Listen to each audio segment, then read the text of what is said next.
श्रीमद् भक्तिवेदांत स्वामी नामिने नमस्ते सरस्वती देवी गौरवाणी प्रचारिणी निर्विशेष शून्यवादी पाश्चात्य सिद्धारिणी जगदुराचार्य श्री प्रभुपाद की जय। गुरुदेव भगवान की जय। श्रीमद् भगवद गीता अध्याय 4 श्लोक संख्या 9। जन्म कर्म च मे दिव्यम एवं यो वेति तत्त्वतः तत्त्वा देहं पुनर्जन्म नेति मामेति सौ अर्जुन। श्री भगवान ने कहा, हे अर्जुन, जो मेरे अविभव तथा कर्मों के इस दिव्य प्रकृति को जानता है, वह इस शरीर छोड़ने पर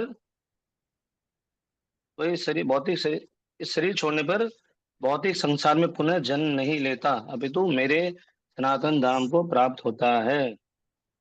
तो श्रील प्रभुपाद यहाँ बता रहे हैं कि भगवान ने पिछले श्लोकों में बताया कि भगवान अवतार क्यों लेते हैं, कब लेते हैं, कैसे लेते हैं, उसकी पूरी व्याख्या बताई।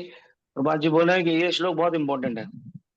यहाँ पे भगवान बता रहे हैं कि मेरे जो जन्म कर्म, इसको समझ लेगा तो भगवान का जन्म तो नहीं होता, अवतार होता है, अवतार प्रकट है ना। तो बाबा जी बोल रहे हैं कि यहाँ जो इसको समझ लेगा वह इस भवबंधन से मुक्त हो जाएगा और इस शरीर को छोड़ने के बाद और पुनः भगवान के सनातन धाम में शरीर से छूट जाएगा और शरीर छोड़ने पर पुनः भगवान के धाम वापस चला जाएगा। तो प्रभात बताते हैं कि भगवान का जो जन्म कर्म है, भगवान का जो प्राकृत्य है, भगवान का कोई भी कर्म जो है वो लीला है, तो वो प्राकृतिक नहीं है, अप्राकृतिक है। क्यों? क्योंकि वो भगवान की जो कोई भी कर्म जन्म है ना, ये प्रकृति के 3 गुणों के अधीन नहीं है, इससे परे है। भगवान गुणातीत है, तो इससे परे है, क्योंकि तो इसलिए प्राकृतिक नहीं अप्राकृतिक है। भगवान ने कहा, जन्म कर्म च में दिव्यम एवं यो वेति तत्वतः, कि मेरे जो जन्म कर्म को अच्छे से समझ लेगा। तो समझेगा कैसे? यो वेति तत्वतः, वेति मतलब जानना। तो जानेंगे कैसे? महाराज जी बता रहे थे कि जानेंगे हम अच्छे से प्रामाणिक साधु से सुनने से। हमारे आचार्यों को हम सुनेंगे तभी जान पाएंगे, नहीं तो नहीं जान पाएंगे।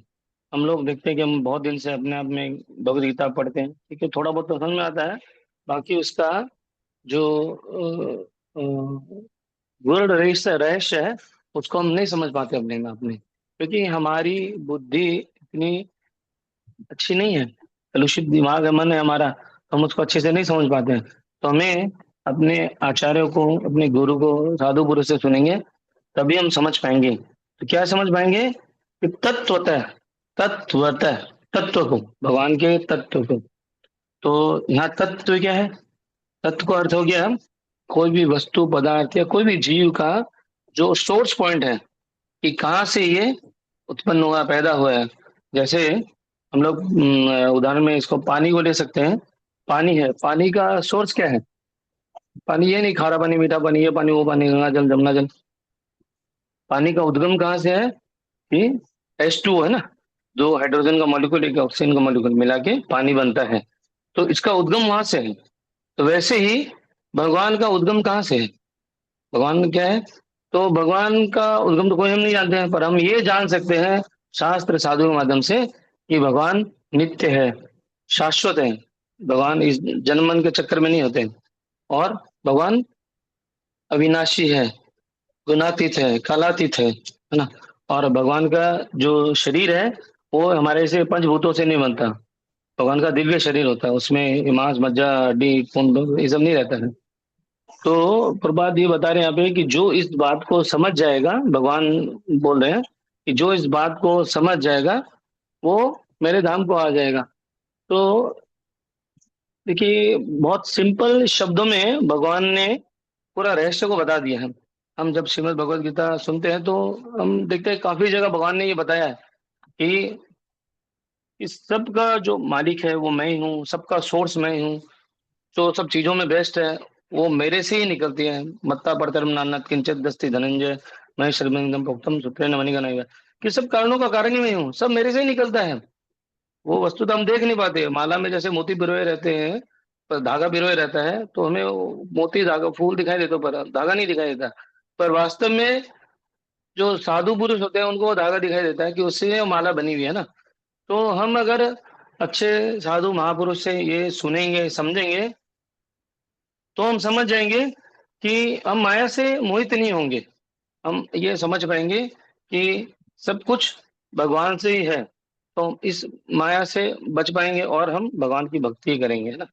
अन्यथा प्रभात यहाँ लिखते हैं ना कि इस वन भवबंधन से मुक्ति पाना बहुत ही कठिन है, मतलब सरल नहीं है। हमने शास्त्र में सुना कि जो योगी महापुरुष लोग होते हैं, जो तपस्या ध्यान तपस्या करते हैं, हजारों हजार साल से तपस्या कर रहे हैं, जो निरीश्वरवादी हैं, अ, निराकारवादी हैं, वो लोग भी तपस्या करते हैं, तो क्या होता है, एक समय के बाद वो मुक्त हो जाते हैं उनकी आत्मा।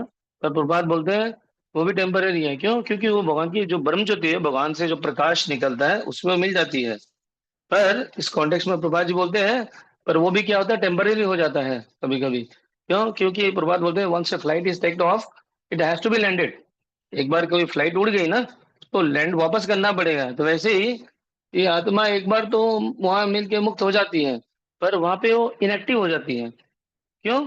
क्योंकि हम सुनते हैं दिव्य स्वरूप नित्य कृष्णदास, तो दास का काम क्या है? स्वामी की सेवा करना। और वहां पे कोई सेवा नहीं है, तो वहाँ इनएक्टिव कोई आइडल आदमी रह नहीं सकता, है ना। तो उसको वापस यहाँ पे इस धरा पे आना पड़ता है। तो इसलिए प्रभात जी बोले कि बेस्ट है कि हम भगवान की भक्ति करें और भगवान के तत्व को समझें, तभी हम इस माया से मुक्त हो पाएंगे, है ना। अन्यथा ये बहुत मुश्किल है। प्रभात के शब्दों में ही है कि इस भवबंध से जीव की ऐसी मुक्ति सरल नहीं है। और यहाँ पे प्रभा जी ने लिखा भी है, ये ब्रह्म संगीता में, अलग अलग शास्त्रों में, वेदों में भी ऐसा वर्णन है कि भगवान के अनेक रूप तथा अवतार, एक मिनट, भगवान के शरीर की दिव्य प्रकृति तथा उनके अनेक कार्यकलापों को समझने मात्र से भक्त इस शरीर का अंत होने पर भगवान के धाम को प्राप्त होता है।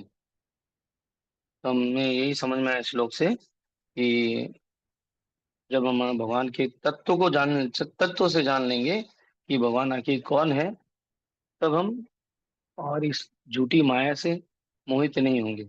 और ये होगा कैसे? जब हम यो वेति तत्वतः इसको सुनेंगे, साधु पुरुष से सुनेंगे, तभी ये हो पाएगा। पर ये निरंतर करते रहना पड़ेगा। श्री प्रभुपाद की जय। हरे कृष्ण प्रभु जी। हरि बोल हरि बोल हरि बोल, जय जय। बहुत सुंदर प्रभु, थैंक यू। बहुत सुंदर प्रभु ने श्लोक पे बताया। श्लोक बहुत इंपॉर्टेंट है। प्रभुपाद को ने अपने पूछा कि सबसे इम्पोर्टेंट श्लोक कौन सा है, तो अपने शिष्यों से, तो अपने शिष्यों, प्रभुपाद जी के शिष्यों ने, गुरुवृंद लोगों ने, सबने बहुत सारे श्लोका का बताया कि ये है वो है, कोई सर्वधर्म परित्यज्य कोई माम मन मना मद भक्तो, जैसे जो है। लेकिन प्रभुपाद ने बोला नहीं, ये श्लोक जो जन्म कर्म च में दिव्यम एवं जो वेति तत्वता त्यक्त देह पुनर्जन्म नेति मामेति सो अर्जुन। तो वो प्रभुपाद बोले कि ये सबसे इम्पोर्टेंट श्लोक है भगवद गीता का। देखिए इसमें प्रभु जी ने इतना बताया, प्रभुपाद ने प्रकट में भी बताया है कि कैसे इसको समझे। तो प्रभु ने बताया अभी कि बिना साधु गुरु वैष्णव की कृपा से हम जन्म और कर्म भगवान के नहीं समझ सकते, क्योंकि जो जन्म कर्म के बारे में उनकी रहस्य है तत्वता, और इस्कॉन का जो प्रचार रहता है वो तत्वता ही रहता है, तत्व के ऊपर ज्यादा रहता है। ज्यादा जो हमारे आचार्य हैं, हमारे षड गोस्वामी गण हैं, या हमारे और पूर्ववर्ती आचार्य हैं, प्रभुपाद हैं, हमारे गुरुवृंद हैं, वो ज्यादा लीला कथा नहीं बोलते।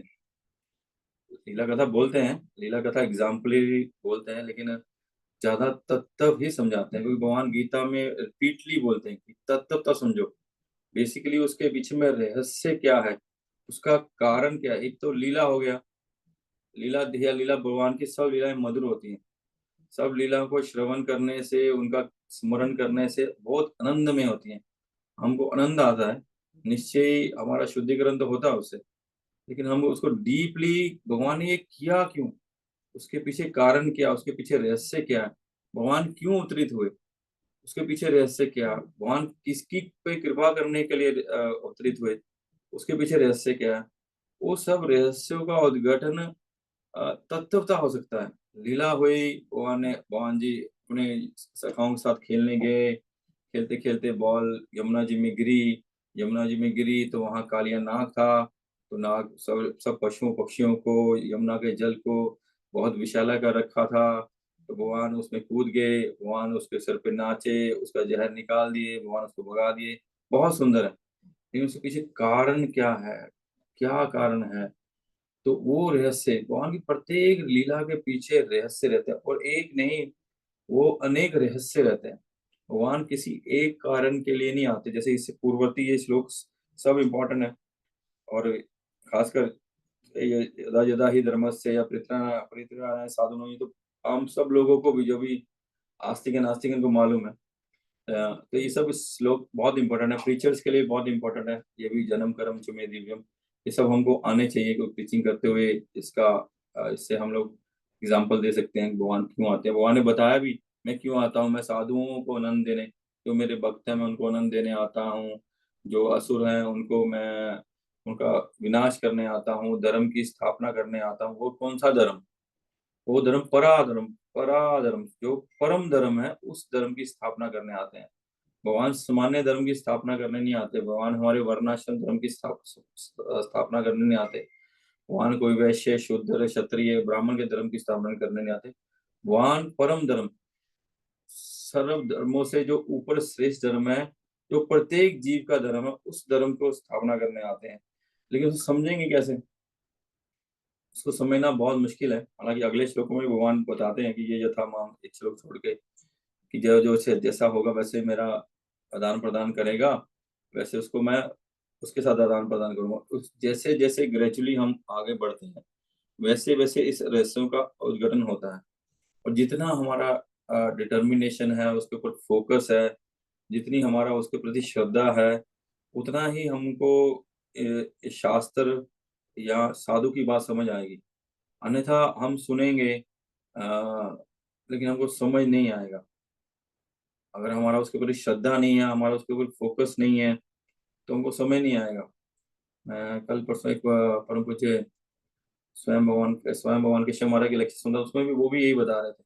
उन्होंने, मेरे को ध्यान नहीं है, 5 चीजें बताई थी उसमें, कि हम कितना उसमें फोकस रह पाते हैं, कथा में, कीर्तन में और जप में। वो भी बहुत डिपेंड करता है हमारा आगे इस रहस्यों को जानने के लिए। क्योंकि जितना फोकस रहेंगे, जितना हमारा उसके प्रति अ, क्या बोलेंगे उसको, समझने की डेडिकेशन आतुरता। दीजिए। हाँ जी, क्या बोले? डेडिकेशन। हाँ, डेडिकेशन रहेगा, उतना समझ आएगा, क्योंकि ये डीप है। हमको ऊपर ऊपर से लगता है भगवान ने मथुरा में प्रकट हुए, देवी की माँ के गर्भ से प्रकट हुए, फिर वृंदावन में लीला की, फिर मथुरा आ गए, फिर द्वारका चले गए। लेकिन भगवान बोलते हैं जन्म कर्म च में दिव्यम, ये मेरे सब दिव्य हैं, ये सामान्य नहीं है। इसको ऐसे मत समझो कि ये सामान्य है, जनरल है, कि आए भगवान आ गए, ये लीला किए चले गए, एंजॉय किए चले गए, ऐसा नहीं है। इसके पीछे कारण है, ये कारणों को समझना होगा, वो भी तत्वतः समझना होगा। तो ये केवल मात्र गुरु वैष्णव की कृपा से होगा। और प्रभुपाद बहुत एग्जाम्पल देते हैं इसमें योगियों का, ज्ञानियों का, कि योगी और ज्ञानी इनको नहीं समझ पाएंगे। केवल मात्र भगवान को समझने का एक ही मात्र उपाय है, एक ही मात्र रास्ता है, वो है भक्ति। योग से, ज्ञान से, ध्यान से उनको समझ नहीं पाएंगे हम। भगवान 18वें अध्याय में बताएंगे कि मेरे को कौन जान पा सकता है, मेरे को कौन समझ सकता है? केवल भक्त। और जो वो भक्त समझता है वही मेरे पास आ सकता है। इसलिए सबका रहस्य है कि भक्ति करना। और हम देखते हैं ज्ञानी, गीता में भगवान बताते हैं, बहुनाम जन्मन्ते ज्ञानवान माम प्रपद्यते वासुदेव सर्वमिति से महात्मा सुदुर्लभ। कि ज्ञानी भी जो है बहुत जन्म लेने पड़ते हैं, अनेक जन्मों को ज्ञान लेने के बाद, वो शास्त्रों को, वेदों को और ये सब पढ़ने के बाद अनेक जन्मों तक बाद उनको रहस्य उद्घाटन होता है कि वो श्री कृष्ण ही परम कारणों के कारण है। वही कारण है, वही कारण है, वही करता है, सब कुछ वही है। उनकी शरण में जाना ही सर्वोत्तम है।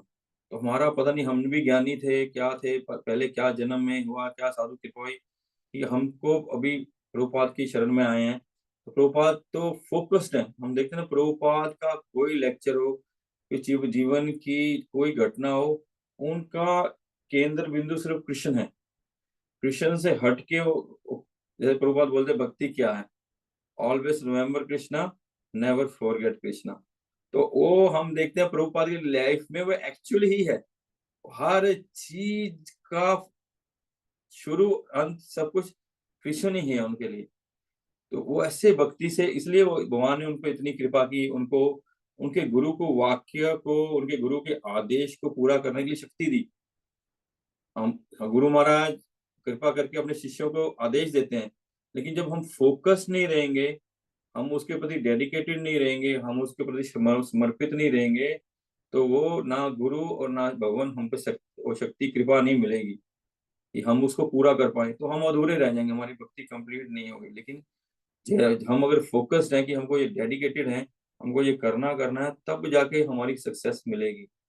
और ऐसे योगी हैं, भगवान बोलते हैं प्रतिनाद यत मनसतु मनस्तु योगी संशुद्धि किलबिषा अनेक जन्मा संसिद्धि ततो यदि परम गत। कि जो योगी भी हैं उनको भी अनेक जन्म तक योग सिद्धियां प्राप्त करने के बाद तब जाके परम गति मिलती है।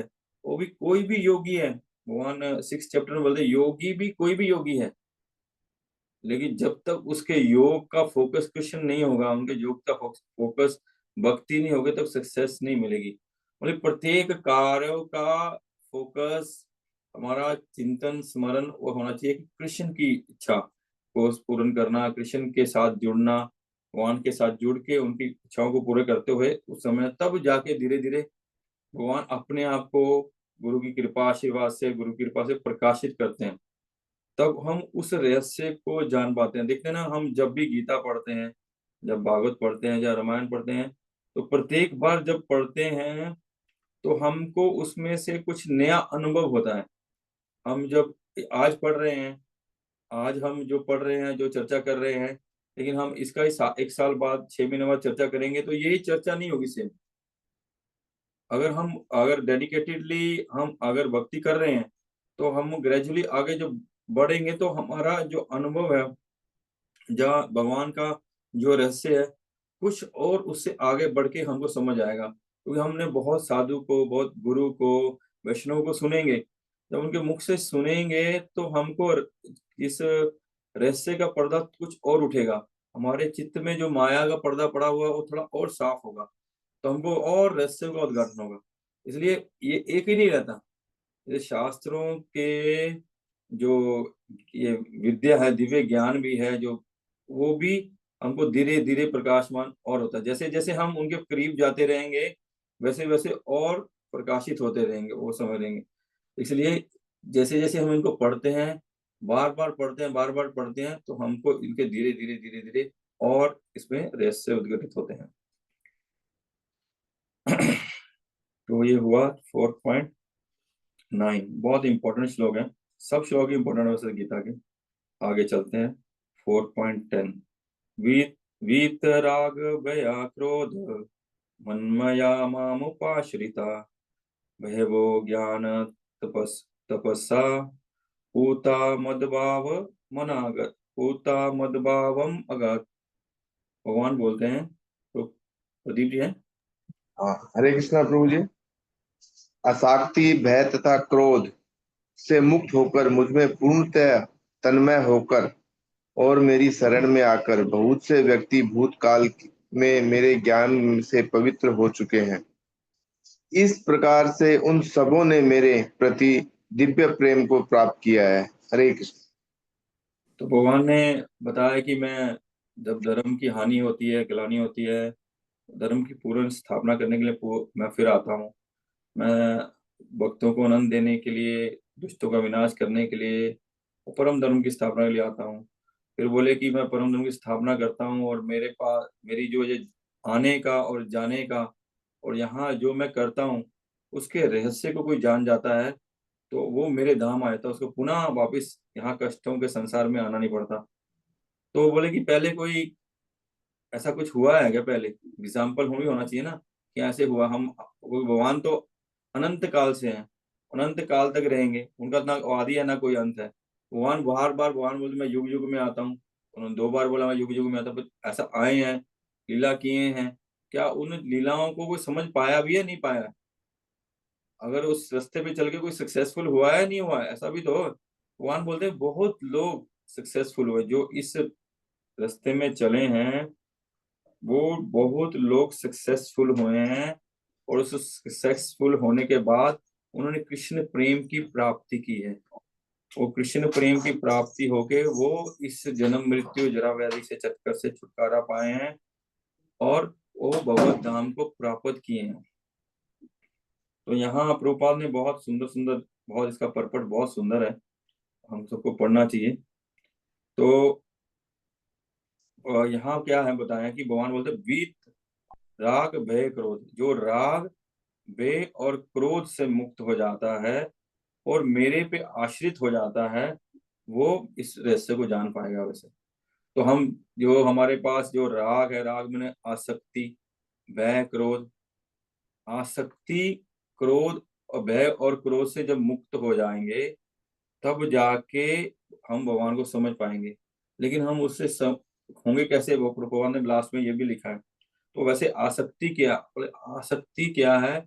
हम इस भौतिक संसार की आसक्ति में पड़े हैं। भगवान गीता में बार बार हमको समझाएंगे कि इस भौतिक आसक्ति को काटो, इस भौतिक आसक्ति को काट के मेरे पे आसक्त करो। मैं आसक्त मना पार्थ योगम युंजुन मद आश्रय, 7th चैप्टर के फर्स्ट श्लोक में बोलते हैं कि इस आसक्ति को छोड़ के मैं अपने मन और बुद्धि में मेरे पे लगाओ, मेरे पे आसक्त करो। क्योंकि हम जिस आसक्ति में पड़े हुए हैं, हम जिस को मैं मानते हैं, हम इस शरीर को मैं मानते हैं और इस शरीर के संबंधों को मेरा मानते हैं, और इसी मैं और मेरा के कारण हम इस माया के जाल में फंसे रहते हैं। क्योंकि हम इसको भोगना चाहते हैं और इसको इसको शासन करना चाहते हैं, इसका भोक्ता बनना चाहते हैं, और इसको कारण हम इस आसक्ति में पड़ा रहते हैं, और इसी आसक्ति के कारण ही हमको भय होता है। भय किस चीज का होता है? कि ये हमसे चला ना जाए, हम आज किस स्टेटस में है, किस स्थिति में है, वो हमसे छूट ना जाए, हमारा बैंक बैलेंस ना कम हो जाए, हमारा कोई आर्थिक लॉस ना हो जाए, हमारा जो प्रिय जन है, मेरे प्रिय जन है, वो कहीं हमको छोड़ के ना चले जाएं, जो मेरा मान सम्मान प्रतिष्ठा मेरी जय जयकार करते हैं वो मेरे ऑपोजिट ना हो जाएं। यही होता ना। एक बार क्या हुआ, एक गांव में के पास एक सड़क थी, हाईवे था, वहां एक एक्सीडेंट हुआ तो वहां एक बच्चा की मृत्यु हो गई उस एक्सीडेंट में। तो बच्चे का कोई भी नाम था, मेरे को ध्यान नहीं है, और जो भी नाम था, कथा है समझाने के लिए। तो कोई नाम था, तो उसने लगा, वहां शोर मचा कि ये फलाना आदमी, बच्चे की डेथ हो गई, फलाना व्यक्ति की मृत्यु हो गई। तो गांव वाले को किसी को पता था कि वो इस नाम का व्यक्ति उस फलाना माता का पुत्र है। वो गांव में गया, जाके शोर मचाया, शोर मचा मचा के बोला, भैया ये मर गया, ये मर गया, मर गया, मर गया। उसकी मैया तो देखी नहीं थी, वो मर गया। जब उसको बोला गया कि वहाँ एक्सीडेंट हुआ, दुर्घटना हुई और आपका बेटा मर गया, तो वही इतना रोने लगी, इतना रोई, इतना रोई, इतना रो के भाग भाग के उस स्थान पे आई। उस स्थान में आ रही है, जैसे उसका संसार उजड़ गया और सब कुछ उड़ गया। जब उसने उस शव को देखा, तो देखा ये तो वो नहीं है, ये तो मेरा पुत्र नहीं है। तो वो इतनी देर से रो रही थी, इतना दुखी थी, वो अभी प्रसन्न हो गई, हाँ मेरा पुत्र नहीं है। लेकिन मरा तो है ना कोई, किसी का तो दुर्घटना में किसी की मृत्यु हुई है। हम हम इस आसक्ति में है कि ये मैं हूं और ये मेरा है, इसलिए हमारा अब कोई व्यथा नहीं हो रही। उस माता जी की व्यथा नहीं हो रही, क्योंकि वो उसको मेरा समझ रही है, और ये मैं हूं और ये मेरा पुत्र है। हम इस आसक्ति में, इस माया जाल में फंसे रहते हैं, और इसी कारण हमको भय में रहते हैं। जैसे बोलते हैं ना, भौतिक संसार में क्या होता है, आ, आ, 3 चीजें बोलते हैं ना, भय, मोह। मोह होता है, मोह होता है, भय होता है, और एक और होता है, क्या बोलते हैं उसको, पश्चाताप, क्या बोलते हैं उसको, नहीं शोक पश्चाताप, शोक। हाँ शोक। शोक, मोह और भय, उस स्थिति में हमेशा रहते हैं हम। जब तक इस भौतिक स्थिति में रहेंगे, तब तक शोक, मोह और भय में रहेंगे। शोक हमको पूर्व कालीन में हम जो कार्य किए हैं, वो हमको गलत कार्य किए हैं या किसी कार्य में असफल हो गए हैं, तो हम उसमें शोक मनाते रहते हैं, हाय मैंने वो ठीक नहीं किया, अगर मैं यहाँ इन्वेस्टमेंट कर देता तो कितना अच्छा होता। ओ प्रभु जी ने बोला था सोने का रेट बहुत बढ़ेगा, तब तो 50,000 ही था, अभी लाख रुपया हो गया। अगर मैं उस टाइम इन्वेस्ट कर देता, पैसा पड़ा था, अभी लाख होता। हो यार, मेरा कितना नुकसान हो गया, मेरा कितना नुकसान हो गया। अगर मैंने 5 लाख इन्वेस्ट किया होता, अभी 10 लाख होता। 5 लाख रुपया मेरा लॉस हो गया। ये शौक है। अरे हमारा लगाया ही नहीं हमने, हमारा कुछ दिया ही नहीं, हमारा आया ही नहीं, तो हमारा लॉस कैसे हो गया? इसलिए हमारे पास था, हमारा लॉस। लेकिन हम उस शौक में पड़े रहते हैं। अरे अगर मैं उस टाइम पढ़ लेता, डॉक्टर बन जाता, तो भाखड़ा नहीं जाना पड़ता, ये प्लास्टिक नहीं बेचना पड़ता। तो हम बिना बात के सब समय शौक में रहते हैं, उस भौतिक शक्ति के कारण। और अभी प्रेजेंट में मोह में रहते हैं। आहा, हम ये कर ले, वो कर ले, हम तो हमको स्वर्ग मिल जाएगा, हम एक हो जाएगा, वो हो जाएगा। ऐसी भय, ये जो भय की बात है, ये फ्यूचर। इस आसक्ति के कारण, इस भौतिक आसक्ति के कारण हम सब समय भयभीत रहते हैं, सब समय चिंता मगन रहते हैं। हमारी स्थिति सब समय सोते जागते उठते बैठते खाते पीते चिंता में रहते हैं। महाप्रभु उल्टा बोलते हैं। महाप्रभु बोलते हैं सोते जागते उठते बैठे चिंतन करो, चिंता मत करो। बोलते हैं वो महाराज बोलते हैं ना, चिता तो एक बार जलाती है, लेकिन चिंताएं हमको सब प्रत्येक यही भय हमको चिंता में डालने लगता है। हम सब समय चिंतित रहते हैं। और जब ये आसक्ति और ये भय रहता है, जब हमारी इच्छाएं पूरी नहीं होती, जैसे भगवान ने पहले बताया, तो क्रोध का जन्म रहता है। हम सब समय विचलित रहते हैं, सब समय एंजाइटी में रहते हैं, सब समय टेंशन में रहते हैं। इसलिए कुछ भी, थोड़ा सा भी इधर उधर होने से, हमारी हमारी इच्छा के विपरीत होने से हम बहुत जल्दी क्रोधित हो जाते हैं। लेकिन भगवान इसका उपाय बता रहे हैं। मन मया माम उपाश्रिता, मेरी शरण में आ जाओ। मेरी शरण में पहले भी जो लोग आए हैं, वो इन चिंताओं से, इस आसक्ति से, इस क्रोध से, इस भय से मुक्त हो जाते हैं।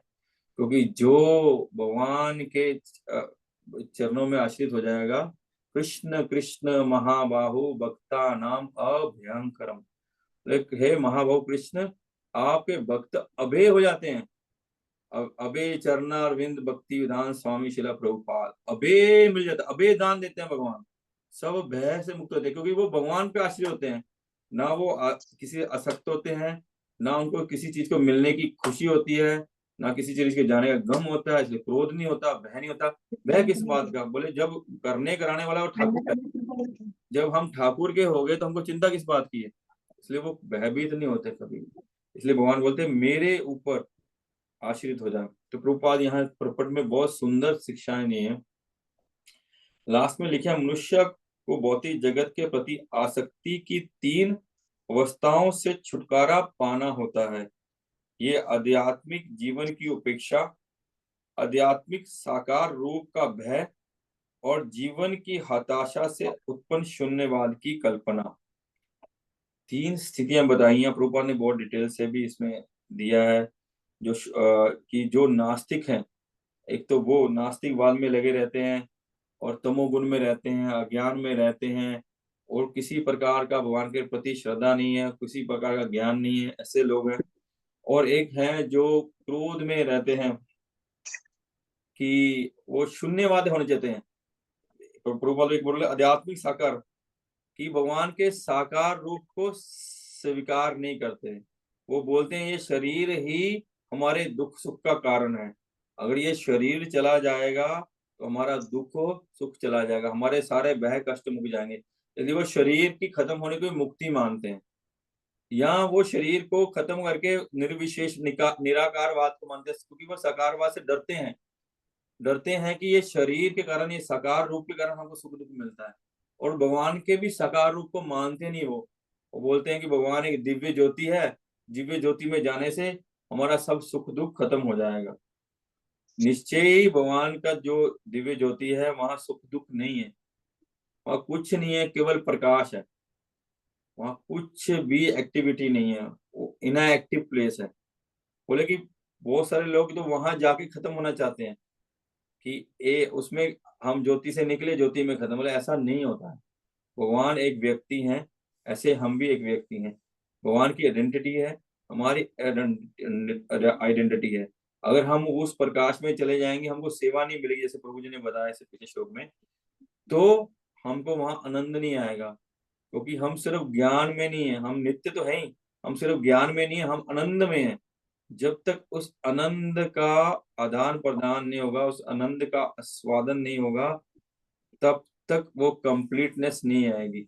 जब तक वो कंप्लीटनेस नहीं आएगी, तो हम किसी चीज का डेफिशिएंसी रहेगी, तो हम कंप्लीट नहीं होंगे, तो हम कभी सुखी नहीं हो सकते।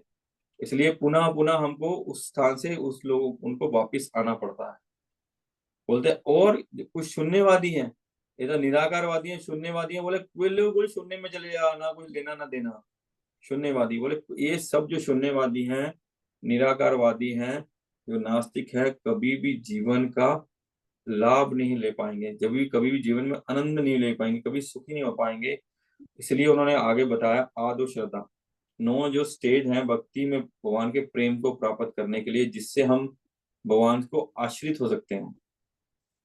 वो बताए हम सब, आप सब जानते हैं, श्रद्धा, साधु संग, भजन क्रिया, अनर्थ निवृत्ति, निष्ठा, रुचि, आसक्ति, भाव, प्रेम। ये तो ग्रेजुअली बढ़ेगा। और जैसे जैसे हम इस भक्ति के पथ में चलते रहेंगे, जैसे जैसे हम इस भक्ति के पथ में प्रगति करेंगे, वैसे वैसे ही हमारा आसक्ति, भय, क्रोध के जाल से हमारा छुटकारा होगा। वैसे वैसे ही हम धीरे धीरे बढ़ते बढ़ते भगवान के उस दिव्य तत्व को जानेंगे। और जब हम उस दिव्य दिव्य तत्व को पूर्णतः जान लेंगे, तो इन सब से पूर्णतः मुक्त हो जाएंगे, भगवान के रहस्य को जान लेंगे।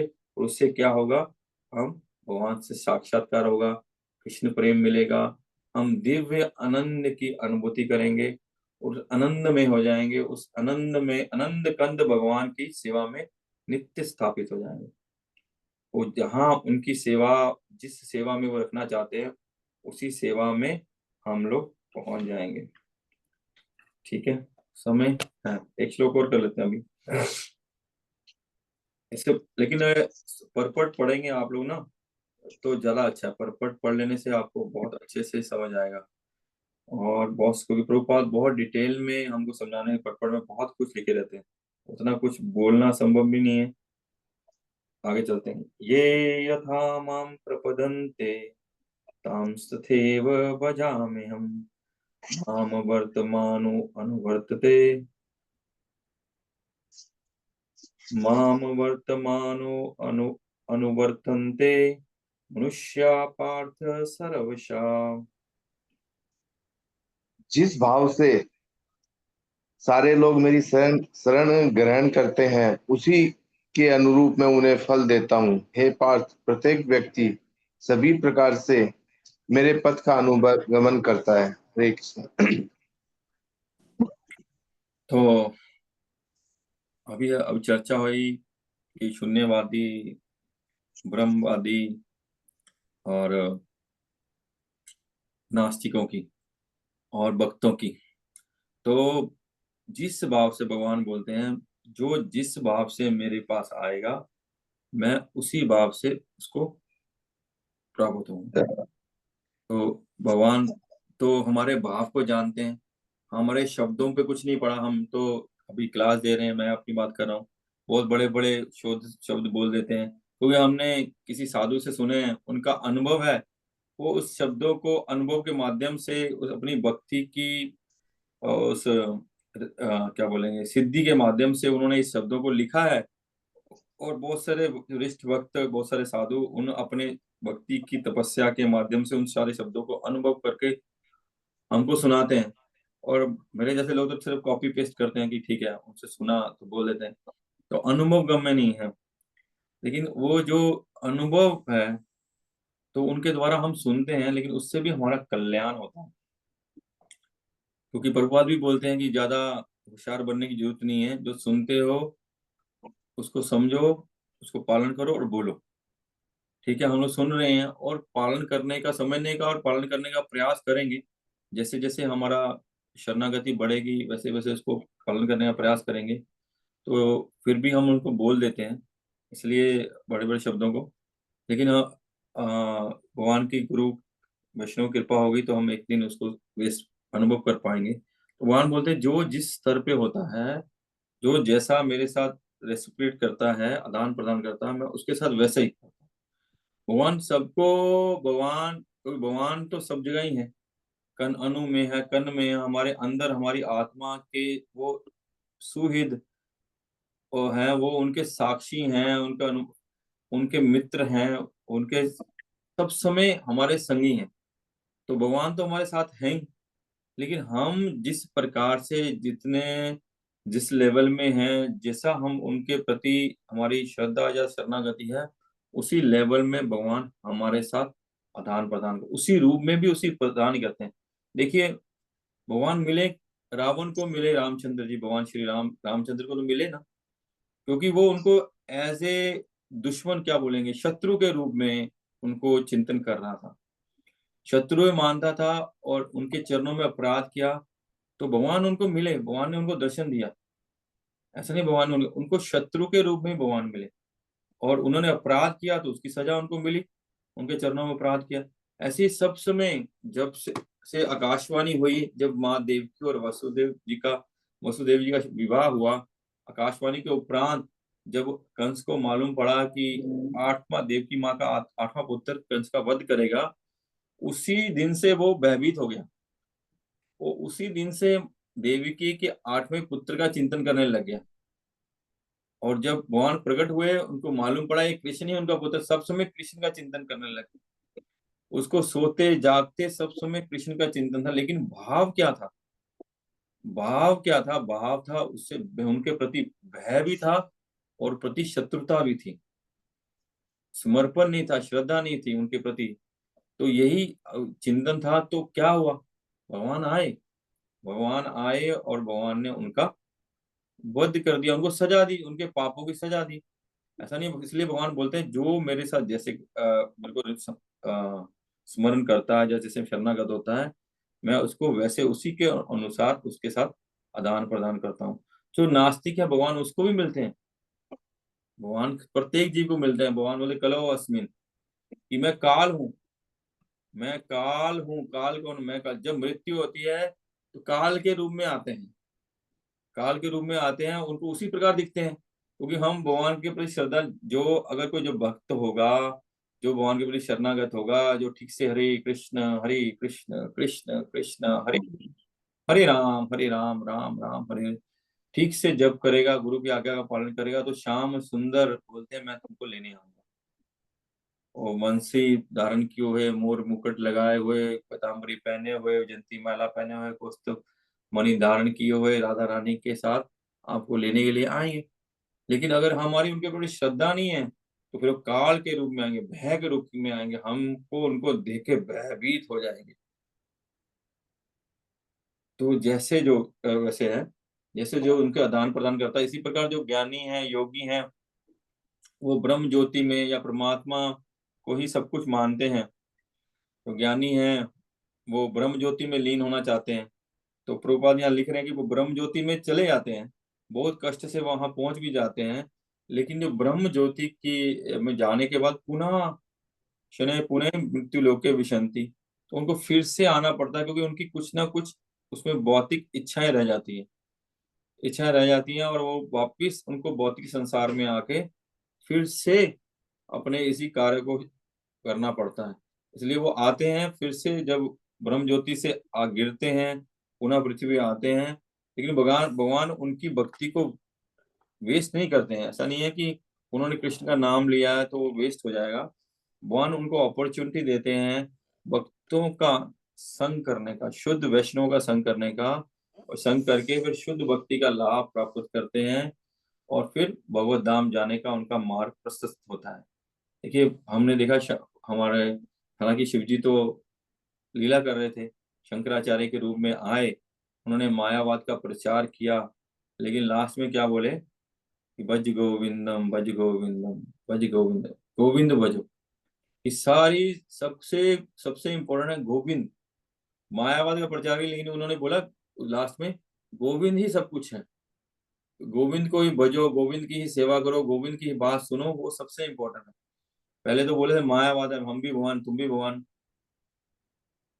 हम भी उस स्थिति में पहुंच जाएंगे, हम भगवान बन जाएंगे। तो वो, लेकिन जब वो किए, लेकिन लास्ट में भगवान कृपा करके मधुसूदन सरस्वती, बहुत सारे एग्जाम्पल हैं जो मायावादी, और महाप्रभु ने कृपा की ना प्रकाशानंद सरस्वती पे, वो जो मायावादी थे, वो भी तो मायावादी थे, लेकिन भगवान ने कृपा कर दी।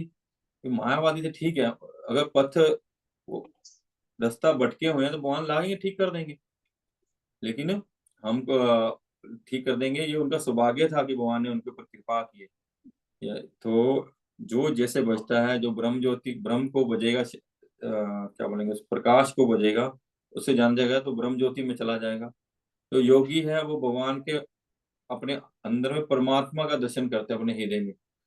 परमात्मा प्रत्येक जीव के हृदय में है, और परमात्मा भगवान का अंश है, पूर्ण पूर्ण रूप पूर्ण नहीं है, और भगवान के अंशावतार है, वो कृष्ण के ही अंशावतार है। भगवान गीता में बोलेंगे कि वो मेरे ही अंश मात्र है, मेरे ही अंश हैं, जो सारे दुनिया, सारे संसार में, प्रत्येक जीव में, बस प्रत्येक अणु परमाणु में व्याप्त है। तो उस पे कंसंट्रेट करते हैं और अपने हृदय में भगवान के दर्शन करने का प्रयास करते हैं। तो दर्शन करने का प्रयास करते हैं, उनको दर्शन हो भी जाता है, ऐसा बात नहीं होता। उनको अपने हृदय में चतुर्भुजी रोग नारायण का दर्शन होता है, ऐसा बात नहीं है, नारायण का दर्शन। जैसे कि जब वो ध्रुव महाराज तो भक्त थे, उन्होंने तो नारद मुनि के द्वारा मंत्र मिलने से, सदगुरु प्रमाणिक गुरु मिलने से मंत्र मिला था, लेकिन वो भी जब तपस्या कर रहे थे, अपने हृदय में भगवान का दर्शन कर रहे थे। वो अपने हृदय में भगवान का दर्शन कर रहे थे, और लेकिन अपनी तपस्या कंटिन्यू कर रहे थे, उनकी तपस्या कंटिन्यू थी, और अपने हृदय में दर्शन कर रहे थे। उनकी तपस्या कंप्लीट कब हुई? उनकी तपस्या कब कंप्लीट हुई? जब साक्षात उस साकार रूप नारायण ने उनको सामने दर्शन दे दिया, जब उन्होंने उनसे आदान प्रदान किया, जब उन्होंने उनको तपस्या से उठा के बोला कि हाँ बोलो क्या चाहिए, तब उनकी वो तपस्या कंप्लीट हुई। अन्यथा दर्शन तो उन्हें हृदय में कर रहे थे, तो शास्त्र में बताया जाता कि वो ही नारायण के जिनके दर्शन वो अपने हृदय में कर रहे थे, साक्षात वही नारायण बाहर में प्रकट हुए, तो उनकी कंप्लीट हुई। इसलिए हमको जो इस भगवान की कृपा से, गुरु की कृपा से इस भक्ति में आए हैं, तो हमको शुद्ध साकार रूप में भगवान की भक्ति करनी चाहिए। और वैष्णव बोलते हैं, विश्व वैष्णव बोलते हैं कि भगवान के भक्ति करने के बहुत सारे रस हैं, और प्रभुपाद भी बोलते हैं हमको 5 मुख्य रस हैं। आप जो भक्ति शास्त्री कर रहे हैं आपको मालूम ही होगा कौन कौन से। शांत रस, दास्य रस, और साख्य रस, और माधुर्य रस, वात्सल्य रस। वात्सल्य रस, और माधुर्य रस। तो इस रस में अलग अलग भक्तों का अलग अलग भाव हो सकता है, और उस भाव से कुछ ग्रेजुअली आगे भी बढ़ सकते हैं, क्योंकि हमको अभी सिखाया जाता है कि हम ऐसे तो जो गौड़ियास हैं माधुर्य भाव के भक्त हैं, हमको बताया था जीवे स्वरूप हुए नित्य कृष्ण दास। हम चाहे माधुर्य भाव में हैं, चाहे वात्सल्य भाव में हैं, या हम अभी दास भाव में हैं, अगर कोई भगवान की लीला में जिस भाव में होगा वो भाव उसका प्रकाशित हो जाएगा। लेकिन फिर भी यहाँ प्रभुपाद एक श्लोक लिखे हैं कि ये हमारा प्रकाशित होगा, हमको भक्ति करनी है। और जो लोग भक्ति नहीं करते हैं उनको ये समझाना है कि जो भी कुछ चाहिए भगवान की शरण में आइए। यहाँ श्लोक दिए प्रभुपाद, अकाम सर्व कामो व मोक्ष काम उदारधि तीव्रेन भक्ति योगेन यजते पुरुषम परम। कि जो कृष्ण की नाम लेगा, कृष्ण का चिंतन करेगा, कृष्ण के बारे में सोचे, किसी कारण किसी स्वार्थ, हम तो निस्वार्थ नहीं है, निष्काम नहीं है, तो किसी स्वार्थ से भी आएगा, वो क्या होगा, वो भगवान को पाएगा। क्योंकि धीरे धीरे क्या होगा कि धीरे धीरे ग्रेजुअली उनका जो जो भी उसकी इच्छाएं हैं, भगवान उसकी इच्छाओं को खत्म कर देते हैं, उनके भौतिक आसक्ति को, भय को, क्रोध को, सब चीज को नष्ट करके धीरे धीरे उसको शुद्ध कर देते हैं। धीरे धीरे जैसे जैसे हम आगे बढ़ेंगे, इन रहस्यों का उद्घाटन होगा, भगवान को तत्व को जानेंगे, तो भगवान वैसे ही हमको आगे शुद्ध कर देंगे। जो भगवान से प्रेम करते हैं वो भगवान का स्मरण चिंतन भक्ति सब समय करते हैं। करते हैं और वो निश्चय ही भगवान को प्राप्त कर लेते हैं, निश्चय भगवान को प्राप्त कर लेते हैं। एक बार एक कथा आती है दक्षिण भारत में, एक एक भक्त थे, ब्राह्मण थे, गरीब थे, या ब्राह्मण थे नहीं थे, पर ध्यान नहीं है। वो नदी शायद कावेरी या कौन सी नदी के किनारे में बैठ के भगवान का मानसिक चिंतन करते थे, मानसिक सेवा करते थे।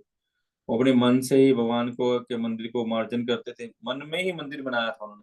हमने मन में ही मंदिर में भगवान का मंदिर मार्जन करना, भगवान का अर्चा विग्रह का स्नान कराना, उनको नहलाना, उनको वस्त्र चेंज करना, वहां उनका श्रृंगार करना और उनको भोग लगाना। हमने सबने वो कथा सुनी है। उनको उससे ही करते थे, वो मन ही मन वो करते थे। और जब भोग लगाते थे, बहुत सुंदर सुंदर उनके लिए मन में ही पकवान बना के भगवान को ऑफर करते थे। तो ऑफर करते थे, तो एक दिन उनको लगा कि खीर गर्म है, तो उन्होंने ऐसी उंगली लगाई और सच में उंगली जल गई थी, हुआ ना। तो इसलिए वो जैसे भगवान को सेवा कर रहे थे, भगवान उनकी सेवा स्वीकार कर रहे थे। हमारी शुद्धता पे डिपेंड करता है कि हमारी सेवा कितनी स्वीकार होगी। तो भगवान ने उनकी सेवा स्वीकार की और भगवान उनको लेके अपने धाम चले गए, उनको लेके आए, उनकी सेवा भोग लगाया, उनको लेके अपने धाम चले गए। एक बार राजापुर जगन्नाथ मंदिर में जगन्नाथ जी को भोग लगाना था। जब जगन्नाथ जी को भोग लगाना था, तो ऐसी सिचुएशन थी कि उस समय भोग का समय हो गया, या कहीं आने जाने का और साधन नहीं था। भगवान को सब भगवान का 56 भोग का लग गया, लेकिन उसमें तुलसी नहीं थी, तुलसी तुलसी अवेलेबल नहीं थी। तो अब जो ब्राह्मण देव हैं, जो भक्त हैं, जो वैष्णव हैं, ठाकुर जी की सेवा में हैं, तो वो क्या करें अभी। तो उनको चिंता हुआ, लेकिन गुरु के साधु के किसी वाक्य को याद आया कि हम उनको किसी ऐसा याद आया कि उन्होंने फिर मन से क्षमा याचना करते हुए, प्रेम से हाथ बाप से अपनी गलती को मानते, फीलिंग करते हुए मानसिक रूप से तुलसी लगा दी। तुलसी लगा के अपने हृदय आंखें बंद करके अपना प्रेम से भगवान का पर्दा कपाट बंद करके भगवान को प्रेम से भोग लगाया। और जब वो भोग भगवान ने स्वीकार कर लिया, भगवान ने समय हो गया वो पर्दा खोलने का, जब उन्होंने पर्दा खोला तो प्रत्येक उसमें बर्तन में तुलसी पत्र था। तो भगवान हमारे अंदर में जो भाव नहीं है, श्रद्धा नहीं है, क्योंकि भगवान तो किसी वाक्य से नहीं मोहित होंगे, किसी मुख्य शब्दों से मोहित नहीं होंगे, वो हमारे भाव से मोहित होंगे। बोले भाव ग्राही जनार्दन, बोलते हैं कि कुछ तो वैष्णवे बोलेंगे, कुछ विष्णवे बोलेंगे। जो वैष्णव बोलेंगे भगवान उनको भी स्वीकार करते हैं, जो विष्णवे बोलेंगे उनको भी स्वीकार करते हैं। अगर किसी को बोलना नहीं आता, लेकिन उसका भाव है, प्रेम है, श्रद्धा है, समर्पण है, तो वो भगवान स्वीकार कर लेते हैं। भगवान हमारे शब्दों पे नहीं जाते हैं, और भगवान हमारे हृदय के भाव को ग्रहण करते हैं, ना कि हमारे मुख से बोले हुए या शब्दों को ग्रहण करते हैं, या हम जो बाहर में दिखावा करते हैं उसको नहीं, उससे नहीं। सिर्फ हमारे चित्त में भगवान हमको जानते हैं, वो एक्चुअल स्थिति हमारी जानते हैं। तो गुरु जानते हैं हमारी स्थिति, और भगवान हमारी स्थिति जानते हैं, एक्चुअल जानते हैं। तो उसी प्रकार हमारे साथ आदान प्रदान करते हैं। श्रील प्रभुपाद की जय, श्रीमद् भगवद गीता की जय।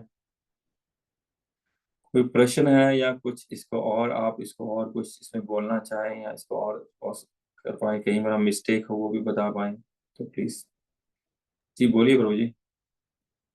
हरे कृष्णा। तो जी ये 10वां नंबर श्लोक का जो तात्पर्य है, लास्ट वाला जो आप बोले ना, मनुष्य को भौतिक जगत के प्रति आसक्ति की 3 अवस्थाओं से छुटकारा पाना होता है। हम्म। 3 अवस्था कौन कौन सी हुई?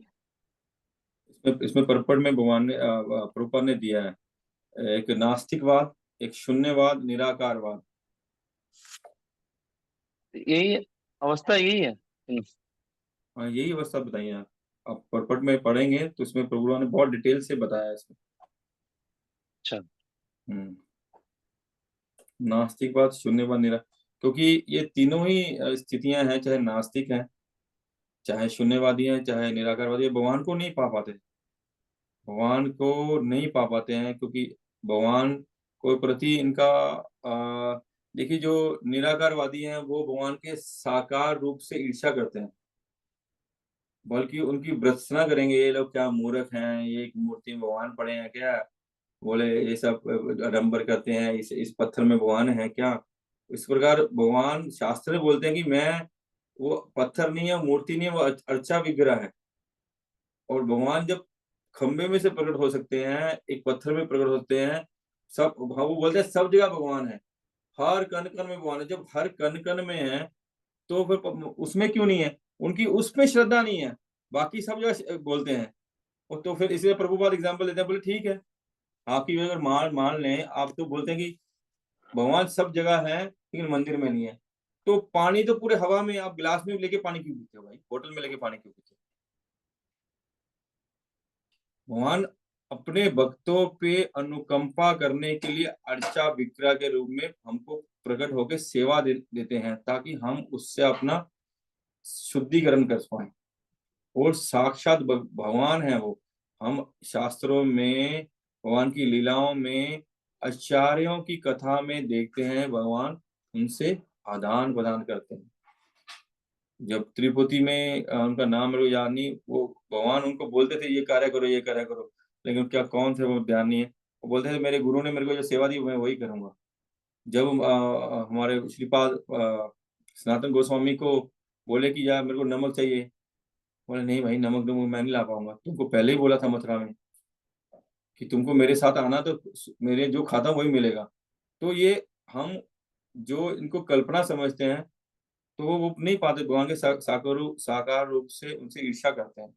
लेकिन साकार रूप में ही वो कंप्लीट होता है सत्य चित आनंद। आनंद मिलेगा जब हम भगवान की सेवा करेंगे। आनंद किस बात का, हम अगर कोई सेवा ही नहीं करेंगे हम आनंद कैसे पाएंगे, आनंद ही नहीं होगा। देखिए वो हम अभी कथा चर्चा किए कि वो मानसिक रूप में सेवा करके भी आनंद ले रहे थे, तब भी भगवान वो सेवा स्वीकार कर रहे थे, और साक्षात भगवान उनकी सेवा स्वीकार किए और उनको भगवत धाम लेके चले गए। और भगवत धाम वास्तविक हमारा लक्ष्य है, मतलब सबसे हाईएस्ट प्लेस है। ब्रह्म ज्योति तो भगवान से निकलने वाला प्रकाश है, और जितने बैकुंठ धाम है, अनंत बैकुंठ धाम है, सबके सब ब्रह्म ज्योति में रहते हैं।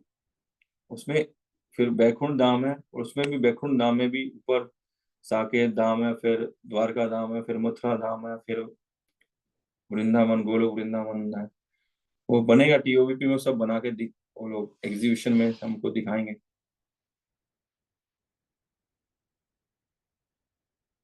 हरे प्रभु कृष्ण प्रभु जी। प्रभु जी, दंडोत।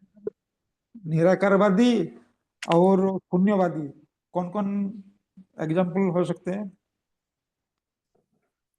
कौन कौन एग्जाम्पल हो सकते हैं? जो जैसे मुस्लिम लोग और निराकारवादी में आएंगे। हाँ, जैसे तो निराकारवादी में प्रभु ये भी हैं, अभी हम लोग जैनी में वो जैन होते हैं, वो भी निराकार की ही पूजा करते हैं। अभी उस दिन हम लोग हाँ, जैन और बुद्धिस्ट हाँ, वो लोग को शून्यवादी में आते हैं। शून्यवादी। शून्यवादी। हम्म।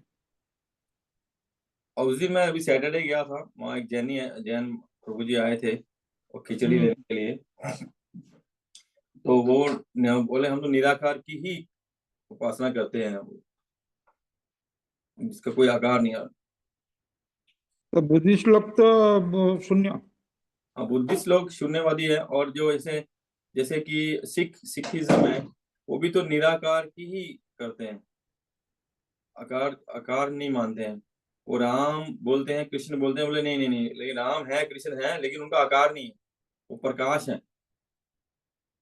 वो भी यही मानते हैं ऐसे, मतलब उनकी उनकी ऐसे वो लोग मानते हैं। या मैंने तो गुरु ग्रंथ साहब जी नहीं पढ़ा ना, ज्यादा मेरी नॉलेज है।